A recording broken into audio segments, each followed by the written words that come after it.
Battle of Asal Uttar. The First Kashmir War, fought between India and Pakistan, ended on 31st December 1948, and since then, the relations between the two neighboring nations have remained strained. It all began with series of skirmishes in the Run of Kutch, which even included conventional military operations.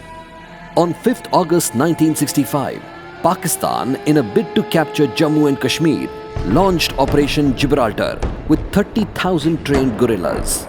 On 1st September 1965, as part of Operation Grand Slam, Pakistan opened another front, however, still restricted itself to J&K by launching operations in Chhamb-Jurian sector with an aim to capture Akhnur. On 6 September 1965, 11 Corps was tasked to launch an offensive in the Lahore sector as part of Op Riddle. The Chief of Army Staff stated the aim for 11 Corps operations as under: to protect Indian territory from Pakistani aggression and occupation, to pose a threat to Lahore by securing the Ichogil Canal, destruction of enemy forces, particularly their newly acquired armour.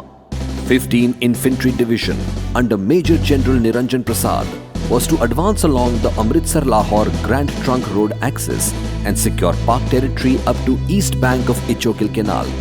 In carrying out its task, the formation was to give priority to capture and holding of bridges over Ichogil Canal.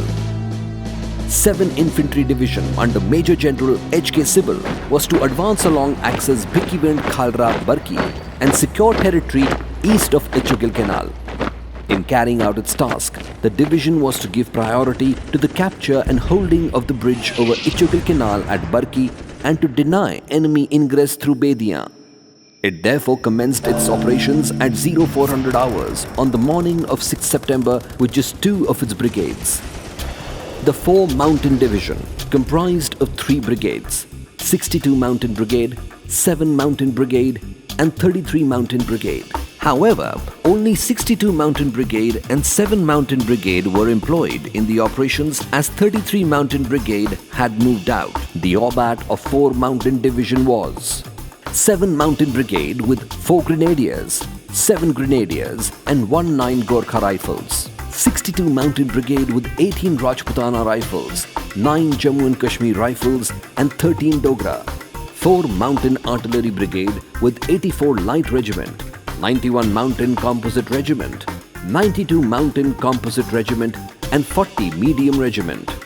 2 Independent Armoured Brigade was also deployed in Bhikivind and Bandala by 5th September. The brigade comprised of 7 Light Cavalry and 8 Cavalry. The division Integral Armoured Regiment was 9 horse, which was equipped with Sherman tanks. The caliber of guns of these tanks was 75 to 76 mm, and hence they penetrating the armour of Pak Patton tanks was a dilemma. This is where a decision was taken to sidestep 3 cavalry, which was equipped with Centurion tanks having a caliber of 105 mm under command of 2 Independent Armoured Brigade. The task of 4 Mountain Division was to be executed in 2 phases after occupation of a firm base at Khemkaran. Phase 1. Secure area up to east bank of Rohinala from Road Nala Junction to Rohiwal by 62 Mountain Brigade Group less a battalion. Phase 2. Capture Ballanwala Thepannu and secure east bank of Ichogil Canal by 7 Mountain Brigade less a battalion. Intelligence available indicated that the enemy deployed in the area mostly comprised of Satluj Rangers and Mujahids to the east of the canal, and only 1 regular infantry battalion held a hastily prepared defensive position opposite Kasur. However, Pakistan had its own intentions with entire 1 armoured division hidden in the forest it had developed near Kasur. Enemy's 11 Infantry Division had taken up defences on Ichogil Canal. The Indian Army was still not aware of the presence of an entire armoured division and an infantry division in the sector. Pak 1 Armoured Division comprised of 3 armoured brigades, which constituted of 4 Patton regiments and 1 Safe regiment. Also, few additional regiments of Pattons, ex-11 Infantry Division, were placed under command the division. The Patterns were then state-of-the-art tanks and were considered arguably to be the best tank in the world. It was this tank that gave Pakistan the confidence that it could succeed in its plan. Situation as on 6 September 1965. 62 Mountain Brigade advanced to secure Rohinala and the road crossing over Rohinala. By 09:15 hours, 9 Jammu and Kashmir Rifles captured Rohinala and was further tasked to advance and destroy bridges on the Ichogil Canal. The advance was halted due to heavy artillery and medium machine gun fire. By 10:30 hours, 13 Dogra succeeded in securing Rohiwal. In the north, 7 Grenadiers and 4 Grenadiers of 7 Mountain Brigade advanced towards Ballanwala and Thepannu respectively. By 11:30 hours on 6 September, 4 Grenadiers succeeded in its task. However, attack of 7 Grenadiers failed as Ballanwala was strongly held by the enemy. By afternoon, it was evident that the enemy deployment opposite this sector was extremely heavy, which is generally in case of an offensive posture. Realizing the might of enemy and its probable plans, General Officer commanding 4 Mountain Division, Major General Gurbaksh Singh, ordered for withdrawal of troops to the firm base established at Khemkaran. Subsequently, the GOC 4 Mountain Division directed to establish an infantry pivot in general area Asal Uttar with troops comprised of 4 Grenadiers, 19 Gorkha Rifles, 18 Rajputana Rifles and 9 Jammu and Kashmir Rifles with only 2 companies. The infantry, as part of the pivot, occupied the built-up areas and sugarcane fields around it. 9 Horse was tasked to provide anti-tank protection to the infantry pivot. On 7 September, the enemy launched its offensive in the Khemkaran sector. Enemy forces comprising of 1 armoured division and 11 infantry division had a bold offensive plan with a view to capture Jhandiala Guru, Harike Bridge on River Satluj and Bias Bridge on the Grand Trunk Road over River Bias, thus securing area all along the west bank of River Bias. This would also have cut off own 15 Infantry Division and 7 Infantry Division from the rear and thus posing a serious threat to Amritsar. The enemy intentions were now evident.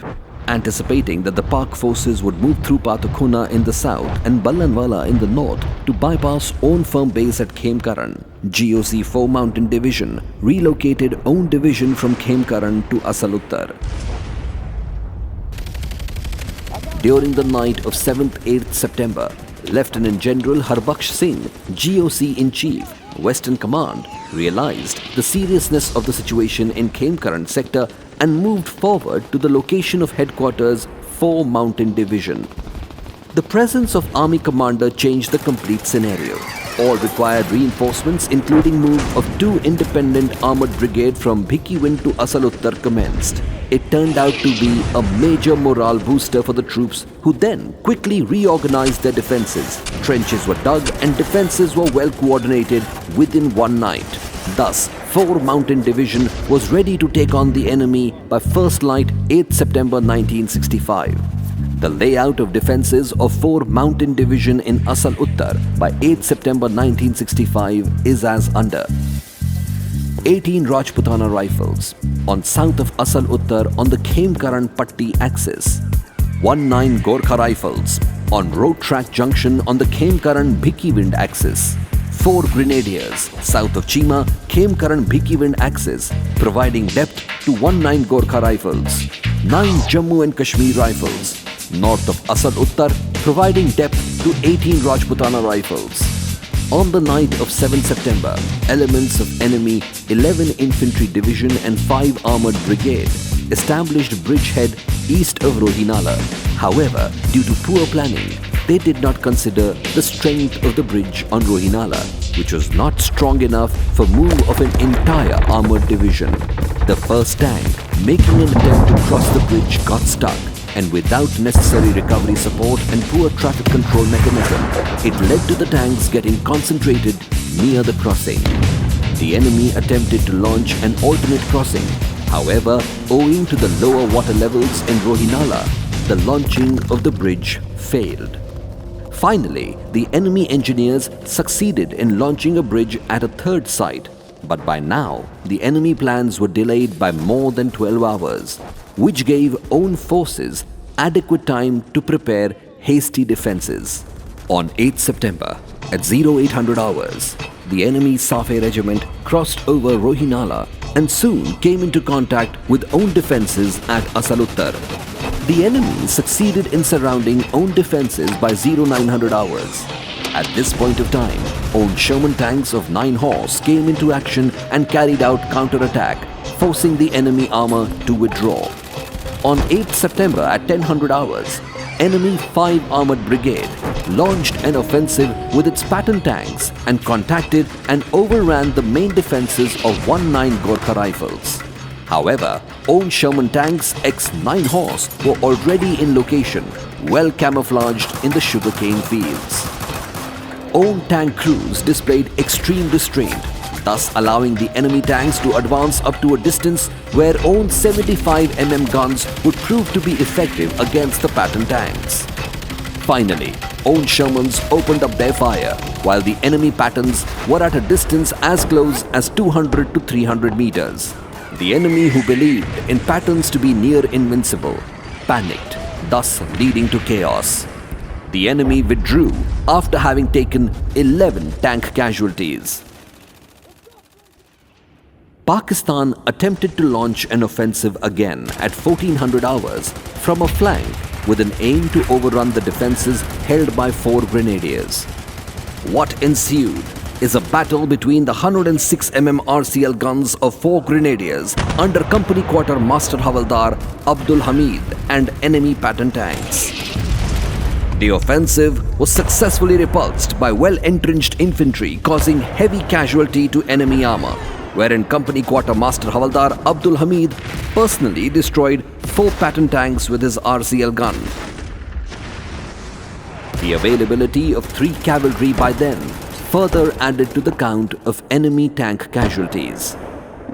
At 1700 hours, on 9 September 1965, the enemy Patton regiment once again assaulted the defences held by 19 Gorkha Rifles and succeeded in their attempt. However, by nightfall, the enemy tanks withdrew to their harbour as was part of their drills. This allowed the Indian forces to regain the lost ground. After having failed in its numerous attempts to overrun the defences at Asal Uttar, the enemy forces now planned to bypass own defences from the southwest. However, at this juncture, some banks of the Khemkaran distributary were damaged, thus causing inundation in the already marshy paddy fields. The enemy was caught by surprise, and its tanks got bogged down and destroyed at the hands of own tanks. Around 20 tanks were destroyed, which forced the Pakistani forces to withdraw. On the same night, at 0200 hours, Pakistan armour, in an attempt to exploit its superior technology by use of infrared sights of Patton tanks, launched an offensive on defences held by 18 Rajputana rifles. However, the attack was successfully repulsed by skillful use of 3.5-inch rocket launcher.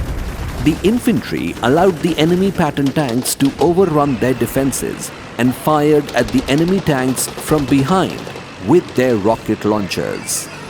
On 10th September, at 8:30 hours, one enemy combat group from 4 Armoured Brigade was launched against 4 Grenadiers' defences, but the attack was foiled by the concentrated artillery fire before the enemy infantry could contact own minefields.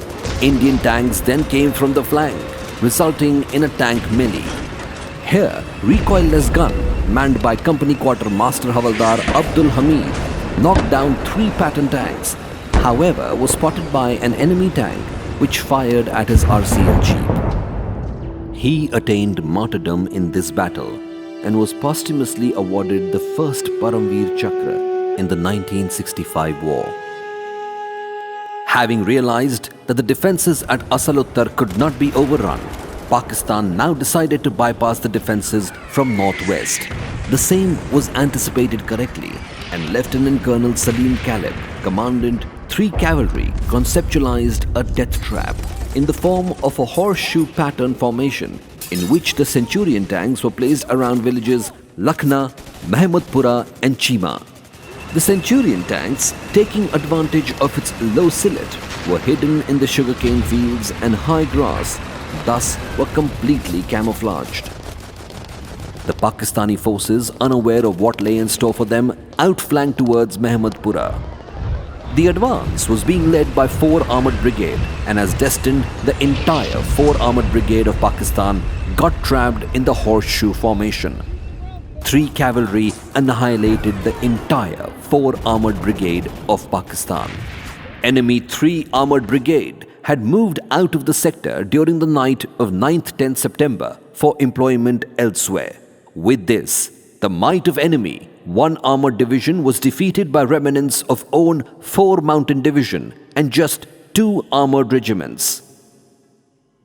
The Battle of Asal Uttar resulted in incapacitation of the enemy's complete 1 Armoured Division with decimation of entire 4 Armoured Brigade. The battle tilted the war in favor of India as the defences of 4 Mountain Division remained intact. The Indian forces then brought in the destroyed and captured Patton tanks to a location near Bhikivind, which went on to be referred as Patton Nagar or Patton Graveyard. During his visit to the Patton Graveyard, the then Prime Minister Lal Bahadur Shastri commented, "मैंने तो अपनी जिंदगी में इतनी टूटी हुई बैलगाड़ियां भी नहीं देखी." Altogether, enemy lost total of 97 tanks. About 72 of them were state-of-the-art and referred to as the best tanks in the world. Patton tanks. The battle rightfully proved that it is not the machine, but the man operating the machine is what is important. The Battle of Asal Uttar is perhaps one of the finest and the most remarkable battles fought in the plains of Punjab. The mere magnitude of armour concentration in the general area of Khenkaran and Asal Uttar is indicative enough of the ferocity by which both the forces fought against each other. Most historians regard the Indian resistance near Khenkaran as one of the key turning points of the war, which tilted the balance of war in favour of India.